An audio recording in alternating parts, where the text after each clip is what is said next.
Hi అండి. దివ్య ఎన్నాళ్ళ నుంచో ఎదురు చూస్తున్న రోజు రానే వచ్చింది. ఎప్పటి నుండో భరణి గారి మొఖం చూసి నేను నామినేషన్ వెయ్యట్లేదు తనూజ అనే మనసులో కోరిక మొత్తానికి తీర్చుకుంది. ఇంతకీ ఈ ముగ్గురి మధ్య ఈ బాండింగ్ ప్రక్రియ మళ్ళీ స్టార్ట్ అయిందా?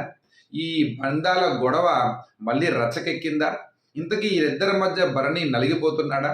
ఇంతకీ దివ్య ఏ పర్సెప్షన్‌తో అయితే నా వల్ల దూరం అయిపోయారని ఒక పర్సెప్షన్ నీలో ఎక్కువ ఉందని నామినేట్ చేసిందో, ఇది నిజమే నేను అలానే మిమ్మల్ని దూరం చేశాను అన్నట్టుగానే తన నడవడిక ఉందా? ఆట అర్థమైనా కూడా దివ్య ఎందుకు మారట్లేదు? కంపల్సరీగా దివ్య తన పొసెసివ్‌నెస్‌ని తనూజాని తన నుండి దూరం చేయడానికి, తనూజ మీద ఇంకా ఎక్కువగా మాటలు ఫస్ట్ నుంచి ఇప్పటిదాకా ఏదైతే ఆడియన్స్ అనుకున్నారో అదే నిజం చేస్తుందా? ఇంతకీ ఏం జరుగుతుందసలు?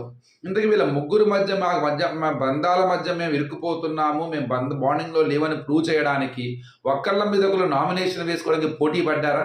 అంటే బయట ఆడియన్స్‌కి ఒక విషయాన్ని చెప్పడానికి మేము గేమ్ ఆడుతున్నాము, గేమ్‌లా ఉంటున్నాము అని క్లియర్ చేసుకోవడానికి తనూజనేమో భరణి గారు కూడా గట్టిగానే తనూజ మీద, పనిలో పనిగా దివ్య మీద, హ్యాపీగా ఎప్పటినుంచో స్వకార్యము అదే అంటారు కదా!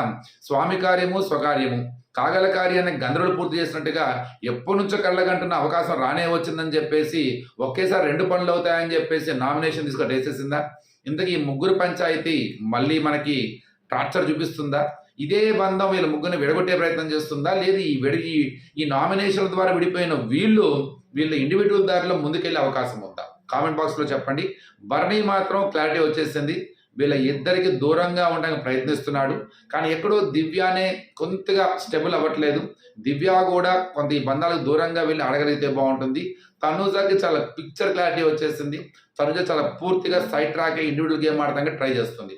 చూద్దాం మరి ఈ బంధాలు మళ్ళీ భరణిని చిక్కుల్లో పడేస్తాయా? ఈసారి ఆ చిక్కుముడులు దాటి ముందుకెళ్తాడో లేదో కాలమే సమాధానం చెప్పాలి. Thank you.